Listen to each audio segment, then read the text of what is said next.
పెళ్ళి అరుణ్ కుమారి నా పేరు. ఓకే అమ్మా. క్రిస్టియన్ పేట. ఓకే. ఆరోగ్య సురక్షిత మీద క్యాంపు పెట్టారు మేడం. ఓకే.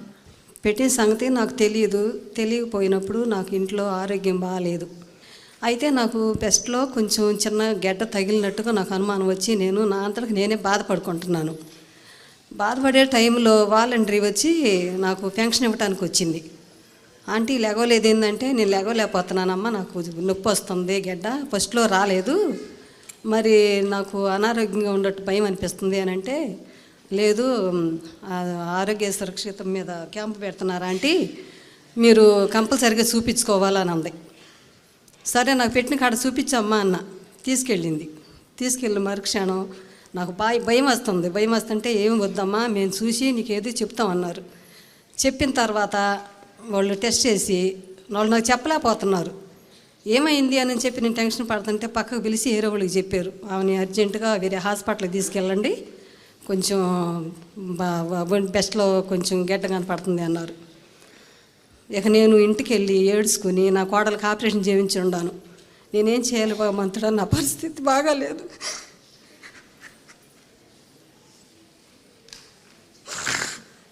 నేను చెప్పుకోలేక నా కోడళ్ళని దగ్గర పెట్టుకుని నా కోడళ్ళు నేను ముగ్గురం కూర్చుని ఏడ్చుకున్నాము.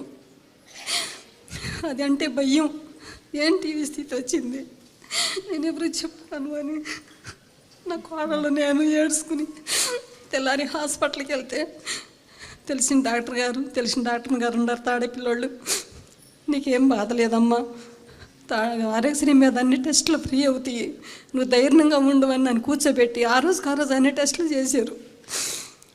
చేసిన తర్వాత ఇంకా ఆంటీ నీకు భయం ఏమీ లేదు, అంత పెద్దదేం కాదు, చిన్నదే, ఫస్ట్ స్టేజీలో ఉంది, మేము ఆపరేషన్ చేస్తామని నాకు ధైర్యం ఇచ్చినా కూడా నాకు ధైర్యం లేదు.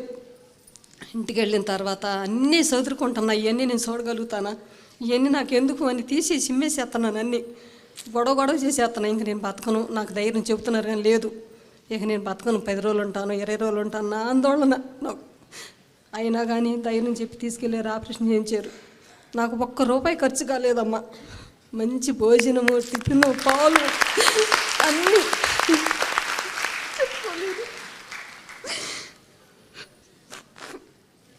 అన్నీ ఫ్రీగా ఇచ్చారు.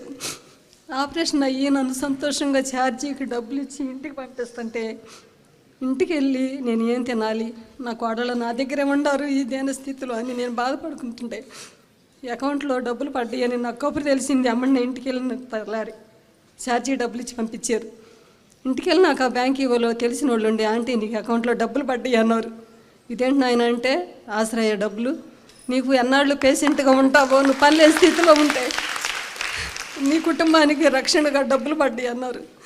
తండ్రిని ఉండవా నాయన, వాళ్ళ నాన్నబెట్టిన భిక్షాత కొడుకు కూడా పెడుతున్నాడు, ఇంకా ఎంతమంది ఇంట్లో పెద్దోళ్ళు బతికుండాలి, అందరికీ కూడా నువ్వు సహాయం చేస్తున్నావని నేను ఆ రోజు నుంచి ప్రార్థించుకుని నేను ప్రతి ఒక్కరికి చెప్తున్నాను, అందరూ కూడా ధైర్యంగా ఉండండి, చూపించుకోండి అని.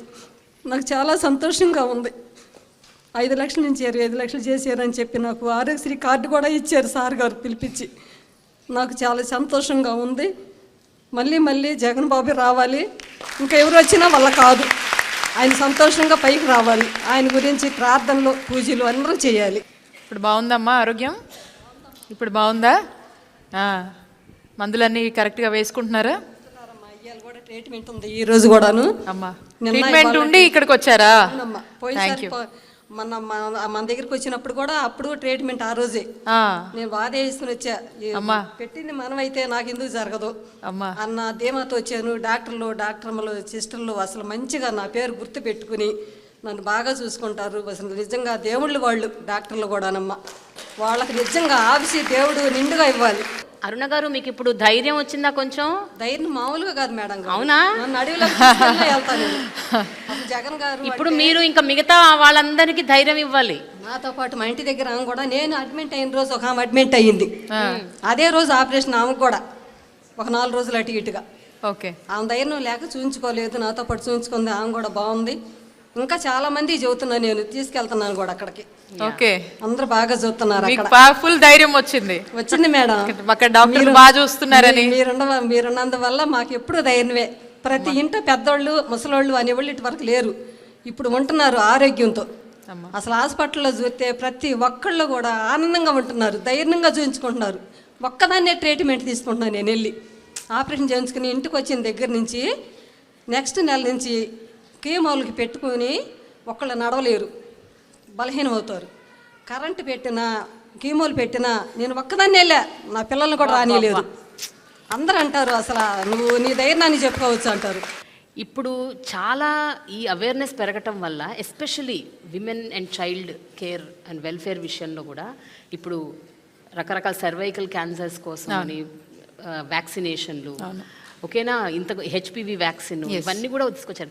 మన ఆంధ్రప్రదేశ్ గవర్నమెంట్ ఎంతవరకు ఈ ఎస్పెషల్లీ విమెన్ అండ్ చైల్డ్ కేర్కి సంబంధించి వాళ్ళ హెల్త్కి సంబంధించి, బికాస్ ఎక్కువ క్యాన్సర్కి బాధితులు ఎక్కువ శాతం they are women, whether it is breast cancer, cervical cancer or what ever.